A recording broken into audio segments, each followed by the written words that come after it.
What's up, everybody? Welcome to another episode of Next Level Teaching. I'm your host, Jeremy Anderson, here with my super dope co-hostess with the mostest, Miss Tori Rodriguez, a.k.a. T-Rod. What's up? Hi, guys. How you feeling? I'm good. How are you? Man, great. We got a super awesome guest in the house today. I know. I'm excited. Going to bring a new perspective. Yes. So for all of you out there that are quote-unquote support staff and not actually in the classroom, and I say quote-unquote because, like, you still do it. Like, Absolutely. yes, you're supporting, but no. Like, it's way more than that. I know it is. Right. We were just talking about that. You were like, there are a lot of needs that happen the second that you walk into the media center. And so we do have a media specialist with us today, Miss Tammy McIntyre. And I am super excited because we actually have the honor of working together. And that's how we were able to land her. The insider. Yes. And she has been such a breath of fresh air at our school this year. And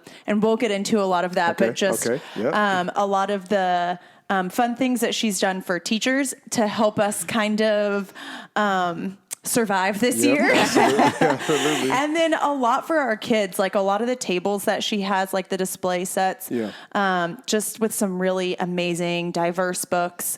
And, you know, we've talked about a couple of those because I've been reading some of them. And so it's been, talk about that. Yes, it's been really awesome to see just in this year of like what our climate has been, someone that's really embracing that.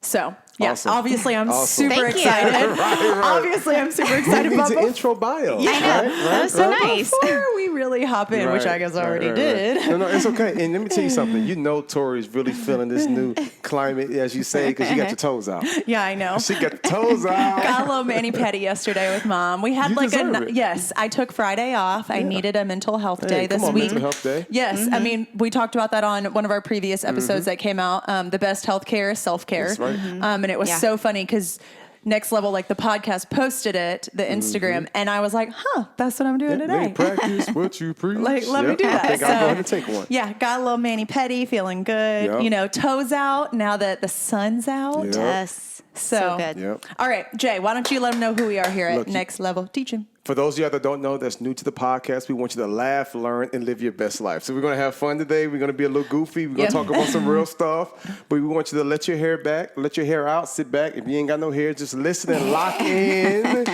with what we talk about today, and we're going to have a good time. Yep. We're going to have a good time. Oh, my gosh. So let's go ahead into the intro. Let's go ahead and get right into it. All right. So Miss Tammy McIntyre has been in education for 11 years. Started in 6th grade social studies. Yes. 4 years? 4 years. Yes. And then you said, I can't do this anymore. Yes. I'm getting burned out. I just had my baby. I can't be good at both. I feel like I'm giving 50% here and 50% there type thing. Yeah, if even that. Like it just felt so overwhelming. Like I just didn't know how I could continue. Like I loved teaching. I loved working with my coworkers. I had a passion. What first got you into that? Well, I had two really amazing, phenomenal teachers in school that inspired me. That's how it always is. Yep. Yeah, they were amazing. One had this amazing passion for history and made me fall in love with history. And that's why I went the social studies route. And then the other one was just so creative and innovative. And I wanted to teach just like her. And I knew that was my calling. That was what I was going to do. So I started it. I loved my kids, but once I had my daughter, I just felt so burnout. Like I had to move on and do something different. I went to my principal and asked if he would take a chance on me, and he hired me as the media specialist. Okay. So you've been there for 7 years. At my old, I was there for a few more years, and then now this is my first year at a new school with you. Yeah. Nice. Did you hear what she said? She answered the calling. Oh, yeah. Yep. Because that's what we believe here. We believe you got to be called. And a little crazy. You know what I'm saying? 100% accurate. Yes. 100%. So for all of you educators who's watching us on YouTube or listening on iTunes, wherever, Google, wherever you listen to your podcast, like it's okay if you're a little cuckoo for Cocoa Puffs. We I think a lot of us are. Yes. Right. But I think that's where the creativity comes out is in our craziness because so a couple of years ago when we did our cluster meeting before the school year starts, we had to write on one of the "Hello, my name is" name tags for the person sitting next to us. And my now like work best friend, we had only been teaching together for 1 year, but she wrote on mine, I am, and it was like to name me, crazy passionate. And I think that just explains it. And I have that still in my classroom, like on my wall, right behind my desk, just to remind me. And not only am I passionate, but I'm crazy. And yes, crazy passionate about my kids, but I'm also like a little crazy. And I think you have to be. Absolutely. Yeah. Absolutely. So I you agree. got in, you started off social studies, sixth grade, 4 years. Yep. You have a baby. Yep. And then you're like, okay, I'm not really. Yeah. You said something earlier. You said you didn't feel like you were doing good at anything. Yeah. Talk about that. That's deep. Yeah. I mean, so like I was bringing home papers to grade, and then I would be upset that I wasn't spending time with my daughter. So I would end up not grading them. So then I'd go in and I'd be stressed the next day and just feel like I was never going to be able to catch up on anything. And like I wasn't being a good mom, a good wife. I served in my church community. Like I just felt like I wasn't good at anything. And I needed a change, something that could really like refresh my view of education. And I got that, and I'm so thankful. It's literally the best job ever because it's still teaching, but it has all these other components about it that I love so much. So talk about some of those, because I think that a lot of people don't realize what all a media specialist really does and what all that encompasses. People are just like, oh, they help kids check in and check out books, and that's it. Oh, yeah. Especially as a math teacher who, at least language arts teachers, they walk into the media center quite often and they use you for a little bit more than someone like me would. Right. Yeah, that's so true. I think that people kind of remember libraries a certain way, especially from childhood. Like you go into a library and you have to be quiet. You're shushed by the mean librarian who wears the glasses and her hair up and everything. And that's not really the way they are anymore. And that's not what they're intended to be either. Libraries or media centers, you'll hear them used interchangeably. They're not only a space and a place where we can promote reading, but they're a place of instruction. So what I see as our media center is the biggest classroom in the school. It should be the hub of the school. It should be where meetings are taking place. It's loud. Like it's awful, guys, when it's quiet in there. Susan, my clerk, we turn on the music because... Oh my gosh, did she tell you? She did. The other day I walked in there to give something to our counselor because she just happened to be in there, which is another thing that you're using that space for right now is the kids have an opportunity to go sit and eat lunch with our counselor. But as I was leaving, I hear this music and I'm like, what? And I'm like... That's Downton Abbey. And it just like made my day just to walk in and hear like Downton Abbey's theme song, which sounds so silly, but like, oh my goodness. And that's not something that you would normally expect. You're right. In a media center is to hear music. I think it's so welcoming. It makes kids feel like it's okay to talk. Like imagine if you walked into a place where you were trying to find a good book and you couldn't talk to anybody. That sounds horrible. It doesn't make sense. And the same thing with learning. Like learning is often loud. And I'm totally cool with that. And I would prefer for it to be loud and rambunctious in there. Energy. Yeah, exactly. Because that's where I think the best learning is going to take place. And speaking of music, our latest favorite is Vitamin String Quartet, which plays all the like popular songs, but instrumental. It's what Bridgerton, have y'all watched Bridgerton yet? It's what the Bridgerton soundtrack is. Yeah. So that's a really good one because kids walk in and they hear like, thank you next, but it's instrumental. And they played it on Bridgerton. Yeah. Anyways, it's a cool way to engage kids because they're hearing something they like, but in a classical kind of way. Right. I like that. Yeah. And they can connect with it. And it's fun. It loosens it up. It's not so uptight. Right. It changes the way that typically people would use or view a library or a media center. Exactly. Yeah. So you went to your principal and said, take a chance on me. I thought that was interesting. Yeah. So tell me how that went. No experience before? No, I mean, I just... Was there a position, or did he fire the person? No, no. They retired, right? Oh, they were going to a different school. They were transferring. And he's an amazing guy. Like, I have so much respect for him. And I think he knew that I needed a change. He knew that I cared about kids and about education, and he was willing to do that. And he just rolled the dice, I guess. And thankfully it worked out for him and for me. Right. Yeah. So you didn't leave. I find that encouraging. Yeah. Oh, yeah. You said, I still love the kids.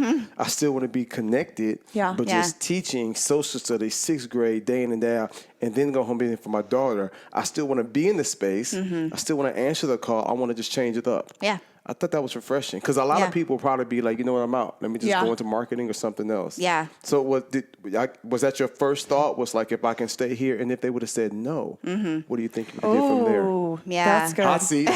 Yeah.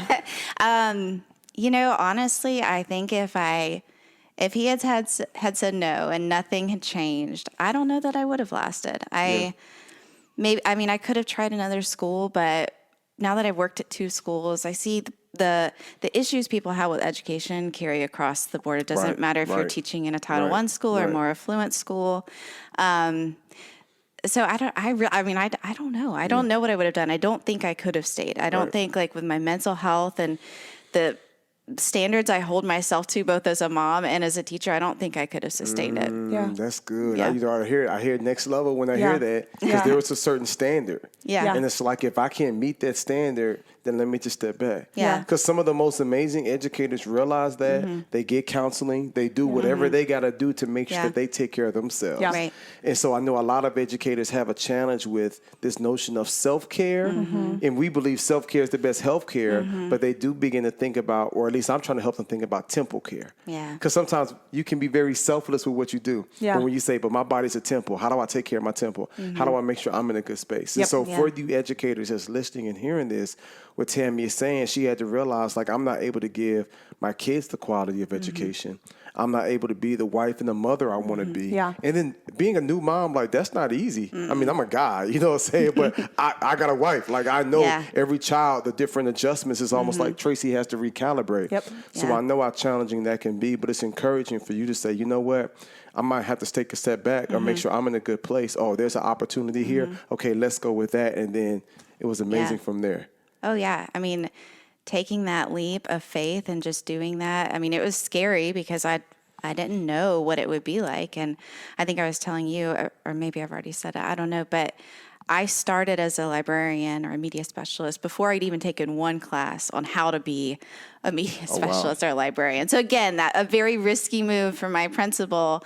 So like, as I'm learning the job, I go in with really only knowing how to be a teacher, right? And I'm trying to learn on the job how to promote books and all the technology, just how to manage a library. But it was honestly the best move I could have made. Well, and I love that your principal did take a chance on you. Yeah. And that's, that's something that's so important, that your principal was able to see, hey, she's a phenomenal teacher. And so if she's phenomenal there, I can put her anywhere and she'll be phenomenal. And I think that that's important for us to remember as teachers as well, and for administration to remember, is that just because we're asking for a change doesn't mean that we're like trying to slack off. Like at one point I asked to be a connections teacher and I got told I was too good to be a connections teacher, and that they needed me to stay in the like regular academic setting. And it was just like, but those kids in the connections class, they need remediation and enrichment. And I've even done that before. I've done that class before, and I can be excellent there as well. Yeah. But that's going to help me out and my mental health out. Wow.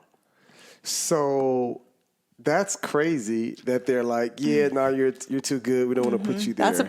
Isn't that such a common thing that happens? Yeah. You're too good, and so we can't get rid of you. Like we can't put you into something else that might be easier for you. Yeah.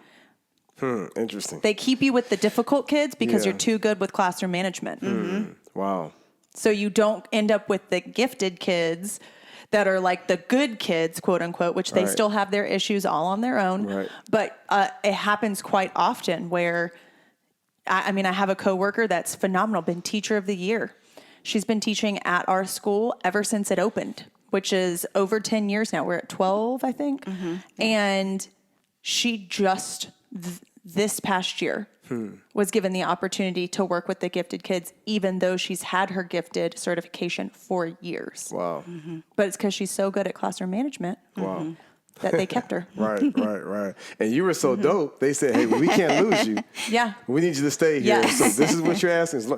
Principal was probably like, "Look, as long as you ain't come from my job, we good." You know what I'm saying? Like, as long as you ain't coming from my job, I got you. That's awesome. So let's talk about literacy and in some schools the representation or lack of representation in the books. Let's talk about that. Oh my What's your goodness. thoughts as far as that's concerned? Because I heard you're doing some pretty cool things. Yeah. Well, I mean, I think, first of all, this is something that I'm super passionate about because I think that kids should always see themselves in books. Yes. And they should be able to learn about others through books. There's this really great quote that I won't try to quote because I'll just botch it, but it's the idea that books can be windows, mirrors, and sliding glass doors. And so one of my jobs is to develop our collection. So as I'm looking at our collection, I'm looking at the year in which, what's the average year of our books. I'm also looking at, who are the main characters in our books, right?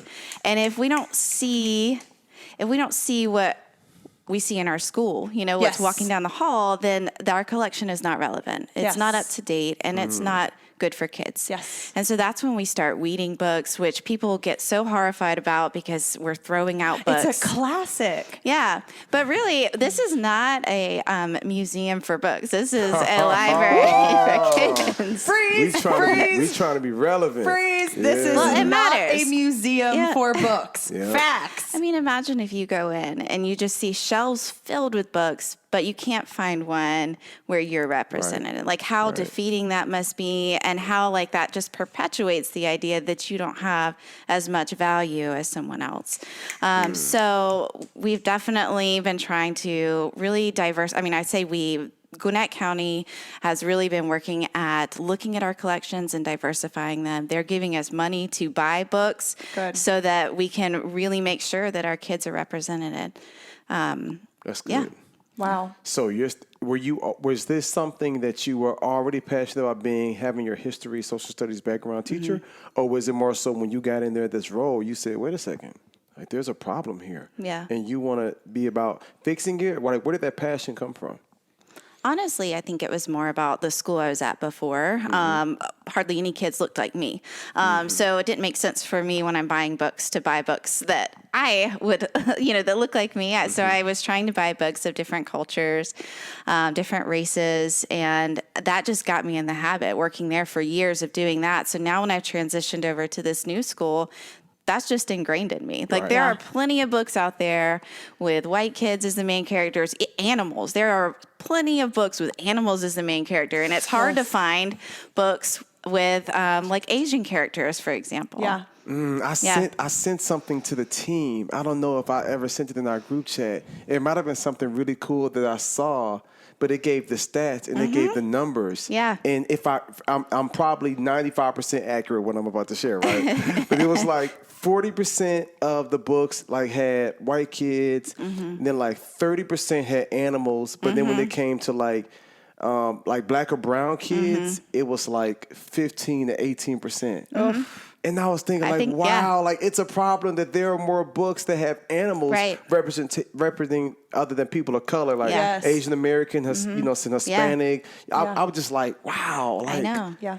And I think that's concerning, right? And as librarians, we have to get more books that push publishers to publish more books. And I think by highlighting and celebrating books by the whole Own Voices movement, buying books like that, that just helps move our whole society forward. Yeah. Yeah. So another thing that you do that I really love, and I know that a good bit of people do it, but we had never done it really at my school, was the what I'm currently reading. Yeah. And so she's asked us as teachers to send in what we're currently reading, and then she prints out a picture of it, and it has the QR code on it. And so my mom, over fall break, got me Blended, which I don't know if you've heard of it, Jeremy, but it is amazing. It's about a girl that comes from a mixed race family, and her parents are divorced. And part of it has to do with some of the not understanding the differences where they're coming from racially and the things that they deal with.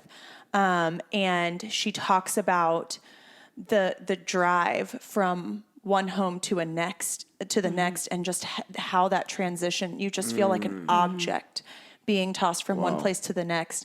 And I personally could relate to that so much, being a mixed child, which I know I'm not mixed black and white, but I'm still mixed white and Hispanic, and what that feels like. And then also having parents that are divorced. Right. And that happened to me as an adult, but it's still the balancing between holidays and, you know, my mom's an hour away, but my dad's 9 hours away, you know? And so it felt so familiar to me. And so to be able to share that, and you knew the book, you were like, this is such a popular book in our library. And I loved that. And I actually had a really awesome experience recently where I had a student that was really upset, and her parents are separated. And she talked about that drive going back and forth. And I had the opportunity to talk to her about the book and say, hey, go look outside of my classroom, grab your phone, scan the QR code. It's in our media center. Go down and get it. Because that, I told her, it gave me the words that I didn't have. Right. Yeah. And to be able to connect that to the kid was just such a special moment to me. And so I just want to say thank you for having those books, but also you have done a great job of displaying them as well. Hispanic Heritage Month, Black History Month. And I know a lot of schools do that, but I feel like you go a little above and beyond in some of that, and you keep a lot of them around even outside of Black History Month or Hispanic Heritage Month. And I think that that's something that's so important because our history is more than just one month. Oh, yeah. Talk about that. That's good. Yeah. Well, I have to give a shout out to my media leaders. It's a group of students who love reading. They love the library, and they want to be involved in their school. So I kind of give them an idea, or something like next month is Poetry Month, and they take it and run with it. And they create whatever it is that they think will engage students. We even have a digital learner who's on it. So she brings us back to earth and reminds us, well, what are we going to do for all of our digital kids at home? Because, you know, the equity there matters. But yeah, they are the ones that are really just owning their library. You know, they're the ones that are creating these awesome book displays, and anything that we are putting on the morning announcements or our slides, it's student created. And that, I mean, I have to shout out them because they're the ones that are really, That's awesome. They're amazing. That's good. I'm so blessed, y'all. Yeah, that's good. For real. So I want to, go ahead. Well, I was just going to ask about the digital, well, like what that platform looks like, because I've been awful and really haven't looked at it. I know that we have it, but I haven't looked at it. So what does that look like? Because I think that that's something that other people might want to hear about, is how are you making the media center accessible to online kids? And I know we have a pickup drop off thing, but how are you letting them see the displays? Yeah. Well, we, my Media Center eClass page, eClass is like our learning platform or whatever, but they can go on, and I post lots of things, silly things like our March Madness book tournament where kids are voting on the best book in the school. We post morning announcements. We post games, breakouts, all kinds of different things so that they can feel engaged and connected to the Media Center. But since we've talked a little bit about equity, I do want to bring up something that I feel like the pandemic has really let us see more of, and that is even providing the opportunity for kids to come and get books, which they can. They can come any day of the week to come and get a book. They can email me. I'll pull the book. They can come. If they don't have transportation, that's not going to happen. And the same goes with the public library. They can put books on hold, but if you can't get to the library, you can't get them. So that's another big thing that librarians are concerned about, and it's something we have to kind of work together as a community to figure out, is how do we provide equitable access to books for everybody, you know? If you're lucky enough that your mom gets to stay home and she can drive up during lunch to go get your books, then that's awesome. Then you have that reading opportunity. But if you're not in that situation, how do we fix that? And it's a hard thing to work out and figure out. But I think it's something that matters, especially as we continue maybe looking at some more hybrid learning next year in some capacity. There will still be kids learning digitally. How do we make sure they get books too? Yeah. Wow. That's good. Now, I have a question for you. I want to kind of share an idea with you. I don't know if I told you about it, Tori. No, tell me. But we have a book project that our company is working on, right? Okay. So we've got our next level teaching books. We've got the next level parent book. We got the next level students curriculum. Yeah. But we found that there are some schools that want a curriculum, but they don't necessarily have the budget for it. So I was meeting with my team, and I was probably praying. I'm pretty sure I was in the spirit one day, right, when this idea came to me. But I said, what if we created like a writing competition in school? So imagine this. You have all your students right within the school, and then you and whatever other language arts or whoever other teachers select the top 100 or the top 50, and then our company would produce their short stories or their poems. That'd be right? amazing. So now the kids become published authors, right? And whether it's a short story, where it's a poem, and there might be some schools they might even they might even tell the story like in form of art. Yeah. But then we take it, we publish it, we get it edited, we work with the school, and then we publish it, and then the kids sell it as a fundraiser, and then the school gets 50% of the proceeds, and our company eats all the upfront costs. So there is no upfront cost. There's no risk. It promotes literacy. It's going to be a crazy fundraiser. Yeah. And then imagine like when we do the book signing. Yeah. You best believe the superintendent, the school board, the news is going to be there. Yeah. You know what I'm saying? Like local school has 50 published authors. And so I just kind of thought about that as we were talking. Okay, so remember when I first started doing some of our curriculum, and one of the first ones was it asked for you to either write a short story or a poem or something like that. And remember, I wrote a poem, and I think that like for them to even take.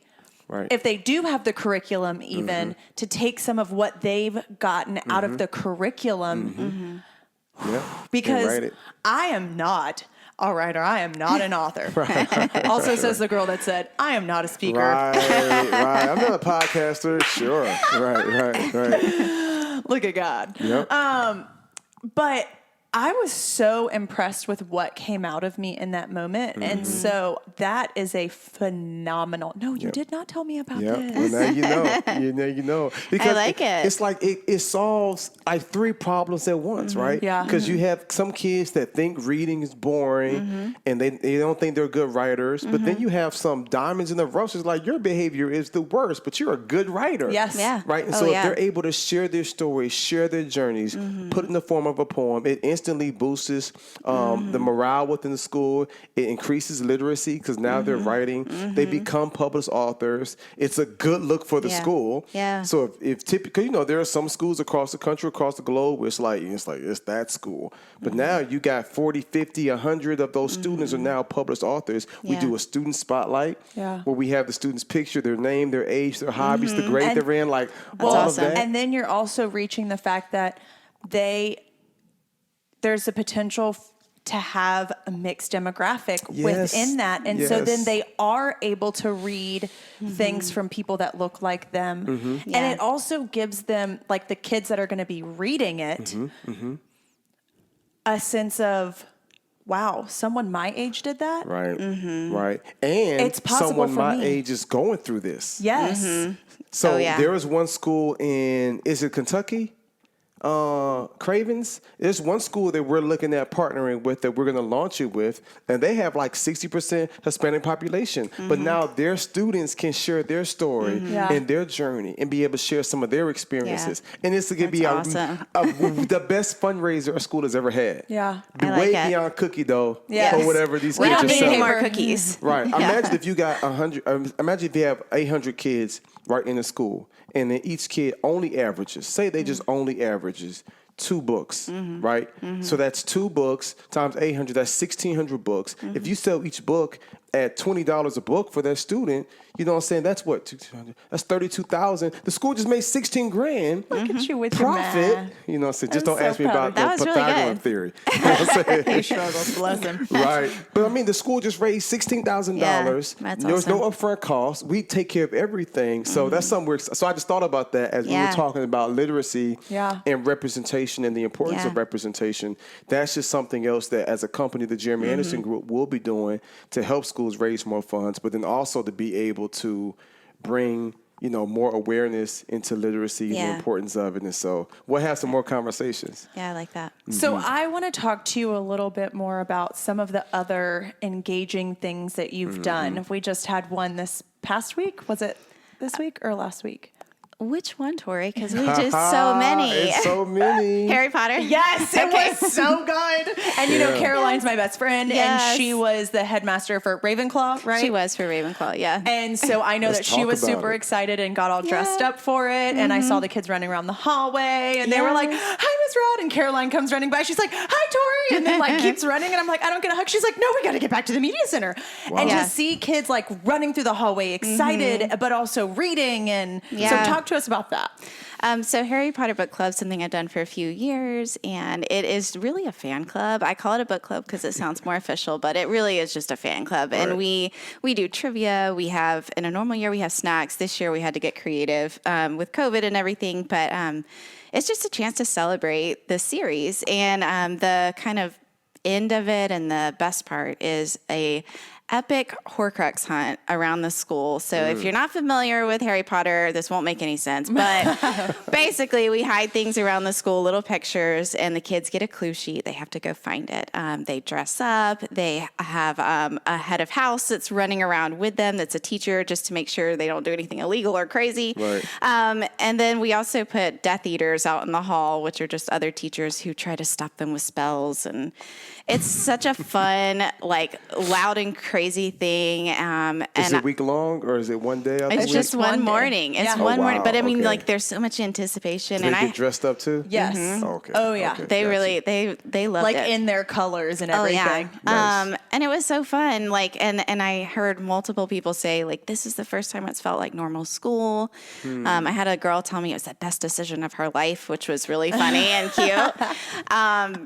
But yeah, just fun things like that doesn't have anything to do with instruction, which is a big part of my job, but it's something that engages them with literacy and makes them excited about school, connects them to school, which is what I want. Awesome. I love it. I love it. So I've got a few more questions before we get to rapid fire. Okay. So you've got your one daughter. How old is she now? She's 6 right now. Nice. Yes. Thinking about having some more kids or? Yeah. So we're trying to adopt right now. We're in the process. This is. Come on, give me some. Next level. Yes. Next level. We're in year 4 of trying to adopt, guys. Okay. So it's been a journey, but there's a little boy in Taiwan that we are in the process of adopting right now. So prayers that it'll happen this year because we're ready for him to come home. Nice. Yeah. I love it. Not to come with us, to come home. Yeah. Yeah. And you also have a new pup. How old is your baby now? She's 6 months old now. Okay. She's the best dog. And we may have to battle about that because I know you've got a new one, right? Yes. Yes. So the reason, y'all, that I know that she has a puppy, and I just have to throw out one more amazing thing that she's done. I told you guys about the Self-Care for Teachers Day, and it happened to be on my birthday, which was really awesome. We planned that, right? Why, thank you. You know what I love, cookies and hot chocolate and dogs. And so, it was in the media center, and she had a couple of other teachers bring their pups in, and this was before I had Daisy. And we got to play with puppies before school. And I know that sounds so silly. No, that could be therapeutic. It really was, though. And they had some sweet treats for us. They did yoga. I didn't get there early enough. I was trying to look cute on my birthday, which I was planning on coming in. That didn't happen. But yoga before school. What else? That was the main focus. That's what I thought. Yeah, there's kind of like an underhanded side to all of it that I'll be honest and tell you guys. Y'all had a little whiskey in the break room? No, not this time. No, but I do champagne, boo. little mimosa, never hurt nobody. I know, right? That really would have taken it to the next level. Yes, it would have. For sure. No, but it's an opportunity to collaborate with my peers. Yeah. So that's one of my main goals. Like I mentioned to y'all, I want the library to be the biggest classroom in the school, and that requires teachers taking a chance on me and working with me and collaborating. So I had out little cards that had third quarter collaboration ideas, all the things I was willing to do, plan, work with them on. And it was very fruitful because of that and them coming out, and they think they're just having fun with puppies, but really I'm trying to put myself out there so that we can collaborate for the sake of our kids. Wow. All about relationships. She's smart, I man. love it. I love it. Sneaky. I love A little it. I love sneaky. it. So let me take ask you a question. Was there ever a student, it's probably a silly question to ask if there ever was, but can you tell us about a student that like almost like drove you crazy, like just was like, oh my God, but then things end up kind of coming around later. Like you had that aha connection moment, like with that student. It's a little bit of a sad one. It's not, I don't know that it's really that there was ever a coming around, but something that I took away from it. I had a student who came to the media center every day. His name was Jerome. And he would try to sneak into the library. And the library doors are, for some reason, the loudest doors in the school. So it doesn't make sense. But I always knew he was coming because the door would slam. But I never saw him because he was crawling on the floor to try to scare me. So that was his, like, everyday thing. He would play chess in the media center, then he'd go to class and stuff. Anyways, he found this book that we had there called Ghost Boys. I don't know if y'all have read it, but it's this amazing book about a boy who's killed by a police officer. His ghost comes back. The ghost of Emmett Till is there as well. Oh, wow. And they're going to visit the daughter of the police officer who shot him. Wow. Okay. Wow. And this is for middle school students. So anyways, Jerome loved it. Okay. And he passed away that summer. Jerome did. And he had always asked me to read it. And I never read that book. And I have so many regrets about that. So that summer when he passed away, I read the book, like through all my tears and everything. And now anytime I get a chance to talk about it, I encourage people to please read Ghost Boys for Jerome, because even like after his death and everything, I want it to keep like just to go on for more people to read it, because it was a book that mattered to him. And so it matters to me. Wow. That's amazing. That's amazing. Powerful. It's a good book. Wow. Thank you for and sharing he was a good that. kid. So Yes. Good.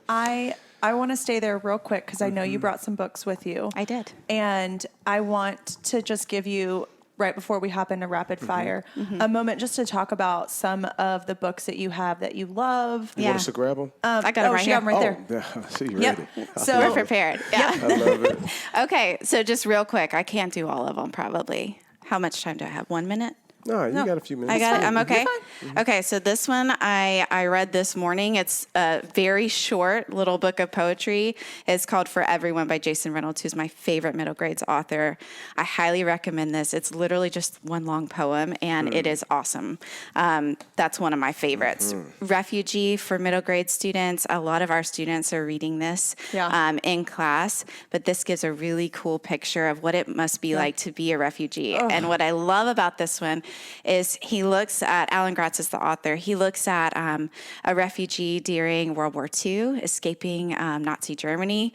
He looks at a refugee, a girl escaping Castro's Cuba, and then a Syrian refugee. And at the end, all of the stories tie together. Wow. It is so good. Yes. That's amazing. I'm going to have to grab some of these. Oh, I've seen this one. Yes. So this is stamped. So another favorite that I would highly recommend for middle school and high school age students, and actually adults too. Yes. This is the young adult version, but it's awesome. So there's that one. Yeah. This is one I Paper Mix did. is We had Graphic Novel Lunch Club at my school last year, and we chose to do March as one of our books, which is by John Lewis. It's a graphic novel, and it's all about his time. About John Lewis. Yeah, it's all about his time in the civil rights movement. So it's awesome. And we did a service project with it after we read this And one. I see a lot of kids that honestly, especially my boys, they tend to read graphic novels more than they tend to read actual like chapter books. Oh, yeah. And So do we have a lot of those in our... Oh, yeah. Yes. Graphic novels are like the book of this generation, which makes sense. Gen Z communicates in images and emojis. Videos, you know? Yeah. So yes. graphic novels have to be. Right. Oh, okay, goodness. I'll just do a couple children's books too. This is my favorite to read with my daughter. So if you have any little kids, say something. It's about standing up for what you believe in and speaking up when you see injustice. You might have to leave this book here. It's so good. Yeah, she got the juice. All right, this is the last one I'm going to show you. Another kids one, In My Heart. This is a book of feelings. So it does a really good job when we're thinking about social emotional learning, about looking at just the fact that we all feel different feelings. And it's okay to feel angry. And it's okay to some days feel really sad and what that may look like. But this is a really good one too. Awesome. Oh, my goodness. This is so good. This is so good. I'm so excited. So some of these I have heard of. Like this one I've seen, and I just honestly haven't read it. Yeah, well, take it with you if you don't mind my notes. Yeah. And then this one, I've seen kids reading this one that love it at our school. Yeah. So That's good. That's good. All right. Yeah, you're the real deal. Yeah. Yeah, Thanks. it's clear that you're passionate. Thanks so much. It's like you're in your sweet spot. I'm happy. I'm really love happy. it. Blessed. Yeah. And I love that. And I love that. I'm so grateful that you have stepped into our school in this year, in this climate, in this culture that we're in, because I feel like you have brought all of this with you. Good. Whether it was already in our school or not, I honestly didn't know, but I know now. Yeah. And that makes the difference. Well, thank you. Yeah. That means a lot. Yeah. No. When you came in with all those books, I was like, okay, she ready. Yeah. That's good. I told you I had a good one. Yep. I told you I had a good one. For sure. All So right. if you could change one thing before Okay. as you pull it up, Yes. if you could change one thing about the educational system today, if the new administration say, Tammy, come on in here, girl. What you want to change? What would it be? Well, there's plenty of things that I would love to change. But going back to that equitable access to books, I think that our community, our society needs to look at how to get books in kids' hands at a young age, no matter what their home experience is. Yeah. I feel like that would correct so many things. Yeah, Not to mention just creating a life full of reading, you know, and a love of reading from a young age. Yeah. You know what would be cool is if somebody started a nonprofit to where you could order the books online and the nonprofit would pay for it and would ship them to you. It would come with a label. And after a week or two, you just put it right back in the insert and put it right back and you get the next book. That's awesome. That would be really cool. Yeah. That's awesome. Think about that. Pray on it. I got some ideas. That could be something where that way, if they don't have access to it, you know what I'm saying? We have some sponsors, a pool of people that are willing to give. And then we just have a system where you're just dropping the books in the mail, but it also comes with the extra slip with the post-dated label or whatever to be able to send it back. And then every week they get a new book. That's awesome. That would be amazing. Yep. Yeah. All right. You ready? Yes. Let's go. Okay. You got 60 seconds. Let me get my timer ready. Oh, no. Okay. I'm nervous, guys. Now just fire away. Just fire away. And I think we're almost ready. Okay. Yep. Let's go. All right. What's the fastest speed you've ever driven in a car? Oh, my gosh. Probably under 100 for sure. Never over 100. Okay. Same here. I ain't no Fast and Furious. Not in real life. Yep. Place you want to travel to the most? Spain again. I love Spain. Yes. I miss it. I love it. Yes. Favorite childhood TV show? Oh my gosh. I don't know. Probably something on TGIF, like the Friday. But I can't remember what they were. But I just loved Friday nights. Oh yeah. Oh my gosh. Boy Meets World? That was one of them. Yeah. Yeah. I think that was. That was my personal. All right. Favorite movie? Probably Love Actually. Oh. Dark chocolate or milk chocolate? Dark chocolate. Yes. Cats or dogs? I know this Dogs. Always. Invisibility or super strength? Super strength. Okay. Favorite day of the week? Saturday. Favorite book? Oh, no. The time ran out. She's like, too many. I can't choose. Yeah. Yes. Tammy, this has been great. Thank you so much for having me. Thank you for hanging out. I sense the energy. Yeah. I sense the loving spirit. and it's bigger because when you went through a challenge, you didn't want to flee, you didn't run. You said, you know what, I want to stay within kids. Can I pivot? And you've obviously been a crazy blessing to the schools and to Tori's life. She was about to start crying in a minute, which if I didn't pivot, you know what I'm saying? Like, then your heart for people, we will be praying that your baby comes home, it's been a 4-year journey. So we're looking forward to that child coming home and you can bring her by and they can play with Jackson and Jewel. Yes. That'd be good. Thanks for hanging out with us. Thank you. All right. And thank you guys for listening and sticking with us. And we'll see you next time. Leave us a review. 5 stars. Show us some love. Me. See you soon. Bye, guys. Peace.